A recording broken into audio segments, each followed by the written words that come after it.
Tantor Audio, a division of recorded books, presents How to Capture a Duke by Tina Gabrielle, narrated by Hannah Martin. Chapter 1.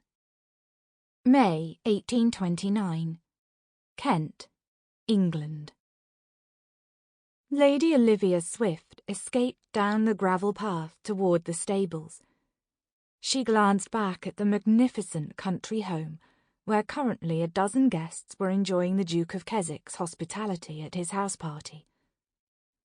She didn't have much time before her mother and the Duke's grandmother would notice her absence. The tittering young ladies in attendance would be preparing for daily afternoon tea on the terrace, where they hoped the Duke would make his first appearance. Wishful thinking on their parts. The Duke so far hadn't shown his noble face for 10 days out of the 14-day house party. The debutantes and their mothers had all been disappointed. Olivia had been secretly thrilled. She made it to the stable doors.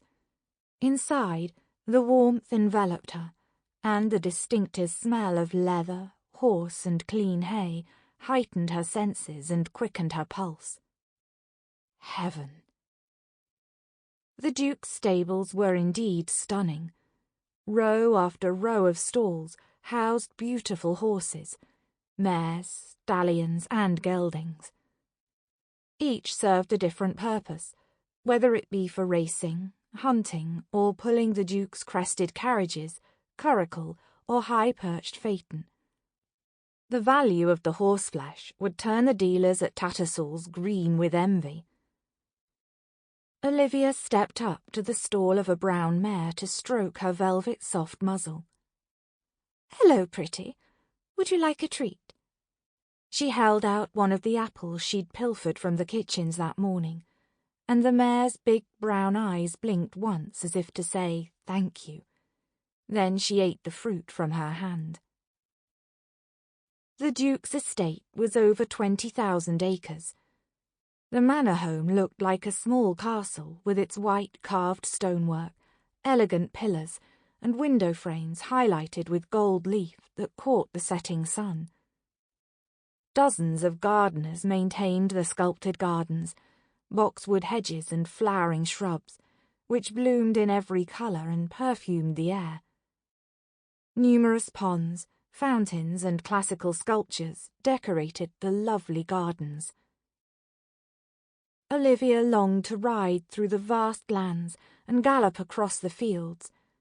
She'd sit astride the animal, not on a side saddle, release the pins from her hair and let the wind cool her heated cheeks, just as she'd done years ago at her own family's country estate.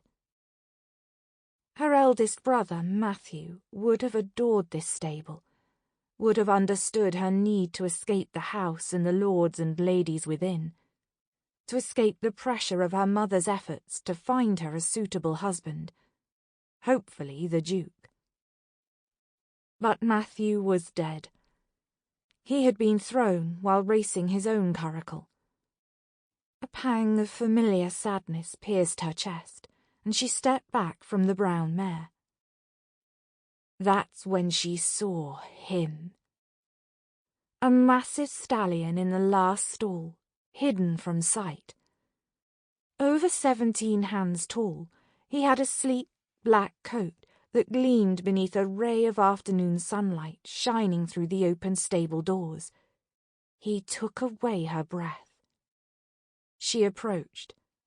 The big beast watched her with intelligent black eyes, his nostrils slightly flaring, his head tossing once when she came close. "My God, you are superb!" What would it feel like to ride him? To feel the exhilarating rhythmic power of those muscles beneath her? She nearly swooned at the thought. Pulling the remaining apple from her pocket, she held it out to him.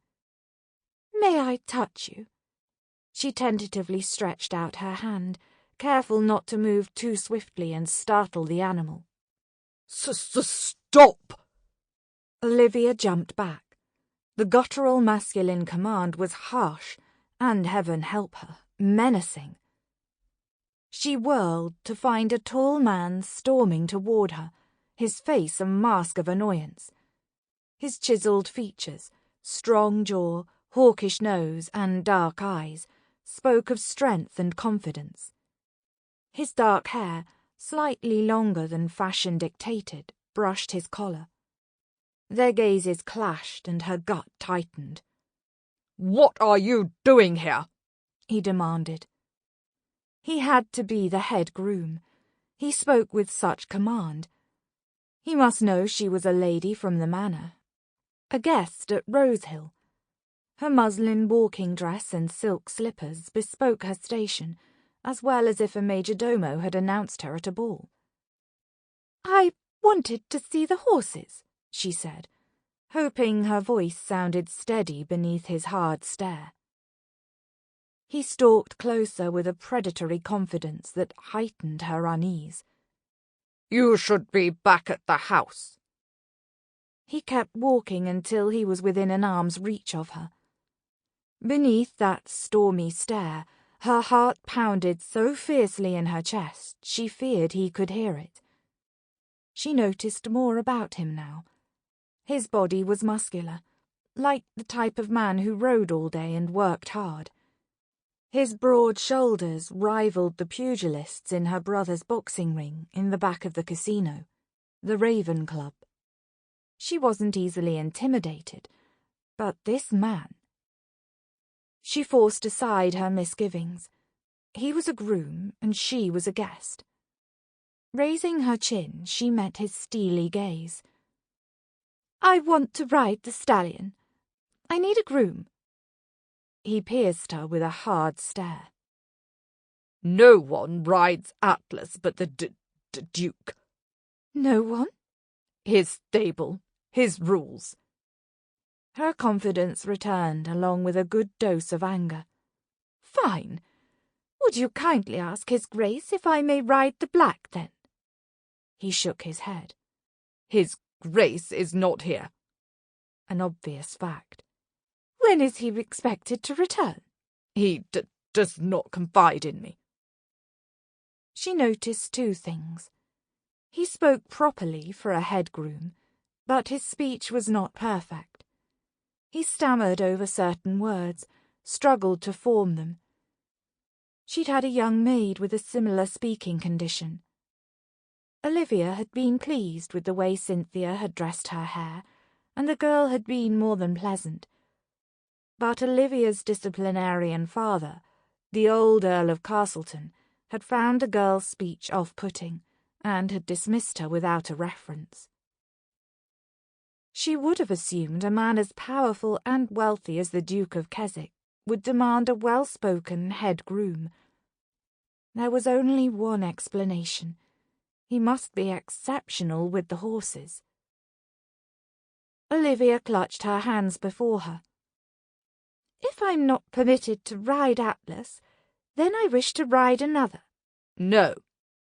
"No?" she repeated, dumbfounded. How could he deny her? She was a guest, not a wandering country girl. His eyes narrowed. "Where is your chaperone? I have the distinct impression the lady has no idea of the whereabouts of her charge."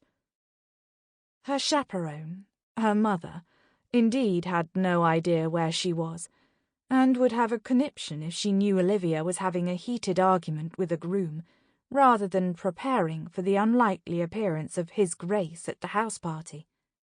"Fine," she snapped. "But I shall return." She took one last longing look at Atlas. She hadn't given up on the stallion. Just the Duke. Tristan Cameron, the 4th Duke of Keswick, leaned against the stable doors and watched the lady head for the manor. Her presence had disturbed him. Why was one of the ladies from the house in his stables about to touch his horse? As soon as he'd spotted her near Atlas, he'd barked his command for her to cease. Startled, she'd turned. Momentarily, he'd been just as surprised as she was. The lady was well curved, with golden hair and green eyes. There was both delicacy and strength in her face. She was pretty, but he had seen many beautiful women. It was the keen determination in her eyes, her excitement and anticipation as she gazed at Atlas, that set her apart from other debutantes. Of course, she had thought him a groom. She had no reason to flutter her eyelashes or curve her well-shaped lips in a calculated smile in order to lure a man into a feminine trap. He wondered exactly who she was, the daughter of a marquess, an earl, or a viscount. One of the ladies who had travelled from London to Rosehill for the sole purpose of enticing a duke, him, into marriage. She'd fail. They all would. His grandmother had insisted on hosting the infernal house party. He couldn't blame Antonia for her repeated efforts to see him married, but neither did he have to fall into his grandmother's trap. Tristan hated social gatherings with a passion. He kept busy with his estates, his correspondence, his ledgers, his duties in the House of Lords, and the well-being of the many tenants of Rosehill, the hard-working men and women that depended upon him for their livelihood, and whose labour added to the ducal coffers. Those who never watched him warily as he spoke. Unlike in his youthful years at Eton and even Oxford, he now was too powerful to be mocked. But he recognised the cruel sneers of dandies and the snickers behind ladies' fluttering fans as he struggled to form certain words. Stress made his stuttering worse. For this reason, he avoided balls, garden parties, house parties, and whatever social gatherings the beau monde devised for their ceaseless and ridiculous need for frivolous entertainment. He was also highly aware of what certain men had called him since his school days. The stuttering Duke. He wouldn't set foot in the manor, not until every young debutante had given up hope of capturing the elusive Duke and headed back to London and the bosom of the Ton. He turned back to Atlas and reached for a saddle. He'd ride and dismiss the golden-haired lady from his thoughts. Despite his grandmother's wishes, he had no intention to be burdened by a wife. Chapter 2. Where in God's sake have you been, Olivia? You missed afternoon tea. We must hurry and get you ready for the evening, Olivia's mother, the Dowager Lady Castleton, said. Whatever for? His Grace will not make an appearance. Olivia shut the bedchamber door and sat on the edge of the four-poster bed. Her mother had already been waiting in Olivia's room when Olivia had come in. She braced herself for her mother's disapproval. You do not know that for certain, and even if the Duke doesn't attend, there are Lord Elton and Lord Edwards who have shown interest in you. Surely you have noticed. How could she not? Mother, Lord Elton is boring and has a fondness for discussing nothing but himself. Lord Edwards is incredibly vain and looks in his mirror more than I do. You are too selective, young lady.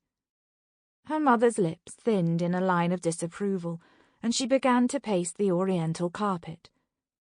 She was a tall woman, whose blonde hair was just showing a hint of grey. She was dressed in a violet gown, which brought out her green eyes and creamy skin.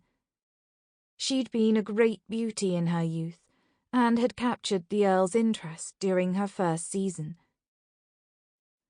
I do not think your siblings have married, her mother said, cutting her short. I have returned from your aunt's home in Bath for the sole purpose of finding you a husband. Her brother, Ian, the Earl of Castleton, had married Grace. Her sister, Ellie, had married the Marquess of Devlin, Both of her siblings had found a rare love match. Olivia adored them, but she was still envious of their good fortune. My siblings were lucky to find loving spouses. I want to do the same. A love match was what Olivia had always wanted, that and having children. She adored her little niece and nephew and wanted her own family. But she wanted to choose her own husband, not one her mother selected. Her mother waved a dismissive hand. You can find one here. Mother, I already told you about my misgivings regarding Lord Elton and Lord Edwards. Nonsense. You have misgivings about every suitable gentleman I've mentioned. Would you rather that mousy-faced Lady Samantha make a marriage match instead of you? Lady Samantha was the youngest daughter of the Marquess of Henley. She'd been hostile toward Olivia from the first day she'd set foot at Rosehill. Olivia had swiftly concluded that Samantha viewed her as competition for what she most coveted, the Duke. Lady Samantha must be sorely disappointed by the rudeness of our host. What if the Duke has no intention of gracing us with his presence for the duration of the house party? There are only 4 days left. Lady Samantha is not only after the Duke, but a gentleman with both title and wealth. She has ambition. Her mother levelled her gaze at Olivia with a look that proclaimed her daughter lacked the favourable trait. Her mother was wrong. Olivia had ambition, just not for the men under this roof. She'd been truthful when she'd said that she wanted to marry for love. I'd like to go riding, Olivia said. No. Olivia wrinkled her nose. What will it take, Mother? Attend to Lord Elton this evening. I want to see you charm the man. Olivia hesitated for the briefest of moments. She could listen to Lord Elton drone on about his allowance if it meant she would be free to ride for an afternoon. The challenge seemed almost too easy a means to get what she wanted. Elton would require little urging to talk. An image of the head groom flashed into her mind. Now, he was a worthy opponent. His stammering did not bother her, but his arrogance did. He guarded the stables like an inner sanctum to heaven. While she knew without a doubt that she could slip past her mother for a brief escape, she could never sneak past the head groom. If there was a man whom she needed to charm to obtain what she wanted, it was he. The evening was lasting forever. Olivia found herself seated between Lord Elton and Lord Edwards. Her mother must have whispered in the Dowager Duchess's ear to procure such a seating arrangement. Olivia's gaze travelled the length of the dining-room table, past fine china, priceless silver, and gleaming crystal, to study the Dowager, the Duke's grandmother. In the absence of the Duke, the Dowager was seated at the head of the table, a formidable woman in her 70s, with a head of grey hair and a surprisingly unwrinkled face. Her dark eyes were lively as she gazed first at Olivia, then Lord Elton to her right, then Lord Edwards to her left. Olivia was also highly conscious of her mother's attention. Her mother arched a delicate eyebrow, and her meaning was unmistakable. Olivia turned to Lord Elton. A man with a slight build, he had thinning brown hair, brown eyes, and a nose that resembled a wedge of cheese. Tell me again about your own estate, my lord. It's in Hertfordshire. As for the earldom, I take my duties seriously. My allowance is £8,000 annum. I have 6 younger sisters. Before his death, my father instructed me to care for each of them until they are married. I seek a respectable wife who shall take my sisters under her wing and find them all proper husbands. 6 sisters? Good grief. If he was looking for someone to model prim and proper behaviour, then his interest in her had been sadly misplaced. Olivia had gotten into plenty of scrapes as a young girl, and she imagined that at least one of Lord Elton's sisters would have a mischievous streak. Olivia would like that one best. Olivia feigned interest as Lord Elton droned on about the traits he felt most desirable in a wife: duty, respectability, loyalty, poise, restraint. She bit her lip at the last one. A liveried footman ladled turtle soup into her bowl. Olivia picked up her spoon and sipped the soup. It was delicious. All the food at Rosehill was scrumptious, and the Duke's grandmother had boasted that a French chef had travelled from Paris to work in the Duke's kitchens.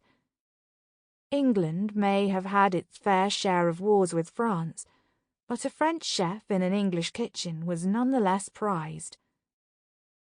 Olivia caught Lord Edward stealing a glimpse of his reflection in his spoon. She bit her lip to keep from laughing. The dandy was considerably more attractive than Lord Elton, and he had light brown hair, blue eyes, and classically handsome features. But she found his self-absorption with his own appearance and dress annoying. Even more damning, while he was blessed in looks, he sorely lacked intelligence. Tonight, his cravat was intricately tied and the pointed tips of his shirt front stiffly starched. She wondered how he didn't cut his chin on the sharp points.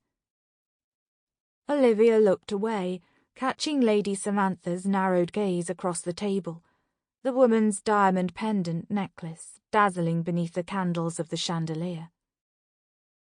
She was a common-looking lady with mousy brown hair, a pointed nose, and a thin-lipped sneer that seemed to perpetually mar her features, especially when she glared at Olivia like she was now.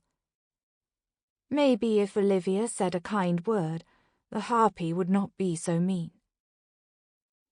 "Lady Samantha, what a lovely necklace," she offered.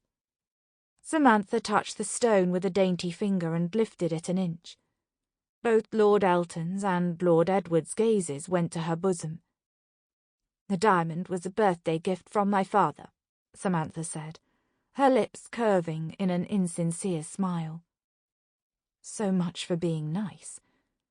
Lady Samantha was an only child, and her jewels and clothing pronounced her father's wealth. So did her dowry.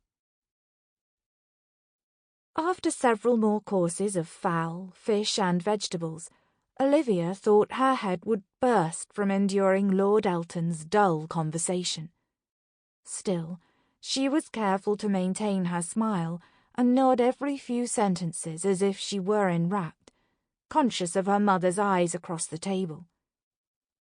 At last dinner ended, and Olivia pushed back her chair and stood.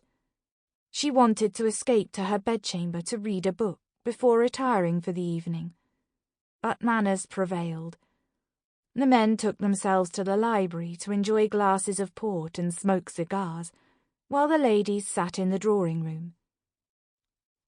Lady Samantha occupied the settee beside Olivia. Leaning forward, she whispered, "I know what you are doing." "Pardon?" "You are flirting with Lord Elton so that I may not." Olivia rolled her eyes.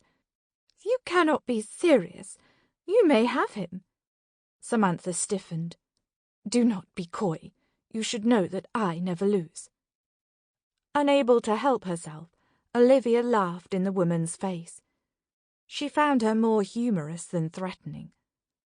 But Lady Samantha narrowed her eyes and glowered at her. "You shall regret laughing at me." Olivia glared. "I don't think so." There was a long, brittle silence between them while the other women chatted around them.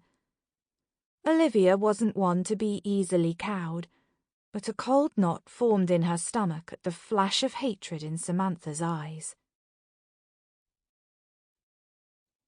It was lovely the next morning when Olivia returned to the stables.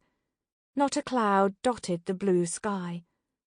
The weather was warm, and she'd come directly after her morning coffee in the breakfast room without asking for her mother's permission. She was due a morning to herself after tolerating both Lord Elton and Lady Samantha the prior evening.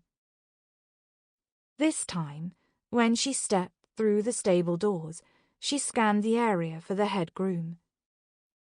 He was in Atlas's stall. Dressed in a shirt with the sleeves rolled to his forearms, he brushed the stallion's sleek coat, his movements brisk and efficient.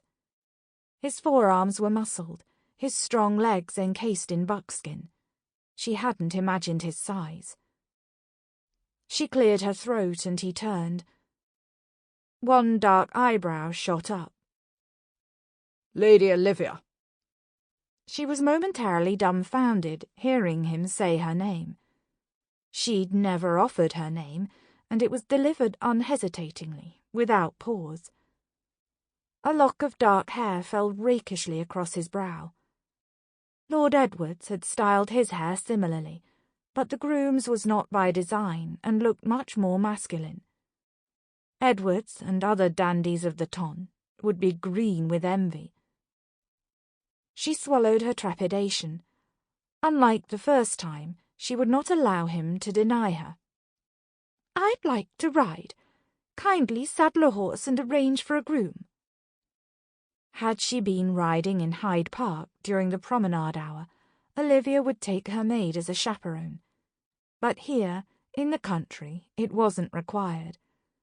Ladies would ride together, but if one rode alone, then a groom would accompany her to be sure she found her way around the vast estate, or in case if her horse threw a shoe.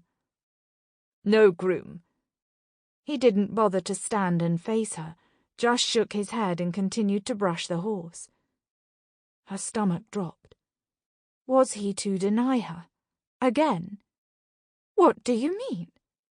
"All the grooms are busy. I'll take you myself." She paused. She'd rather have a young groom, someone who wasn't so intimidating. But she desperately wanted to ride, so she nodded her assent. She would ignore his presence and not allow anything to ruin the pleasant day or her freedom, no matter how short-lived. He set aside the brush and opened the door to Atlas's stall. He led Olivia to another stall. "This mare is gentle and has a fine gait." It was the same brown mare she'd first spotted when she'd walked into the stables. She watched in dismay as he prepared a side saddle for her. How she longed to ride astride, but she knew it wasn't possible. Not here. She stepped up on a mounting block, but as she grasped the saddle's horn, she felt his strong hands lift her onto the horse. His fingers were long and lean and easily encircled her waist. A ripple of awareness travelled down her spine, and she tilted her head to look up at him before swiftly turning away. He led out Atlas and mounted him. "I thought only the Duke rode him," Olivia said. He sat straight in the saddle and rode to her side. "I'm the only other person who can manage him." She glanced at the thick saddle muscles on the groom's thighs as he gripped the large stallion and halted by her side. His fingers were calloused from handling the horses in tack. Strong hands, but elegant too. "If you are to escort me, what is your name?" Olivia asked. He hesitated for the briefest of seconds, as if deciding whether to answer before speaking. "Caleb." "Where do we ride, Caleb?" "Where I say." She bit back a sharp reply. She refused to argue with the man. She didn't want to risk his changing his mind. Clearly, he was a man of few words. His facial expressions were another thing entirely. He treated her as a nuisance, a bother, when one of his duties must be to escort the ladies who wanted to ride. She glanced about to see other grooms all hard at work, bringing in hay for the feed or buckets of water. She urged the mare to follow him. For the first mile, they walked their horses at an easy pace. The farther they got from the manor home, the more she could relax. Sample complete. Ready to continue?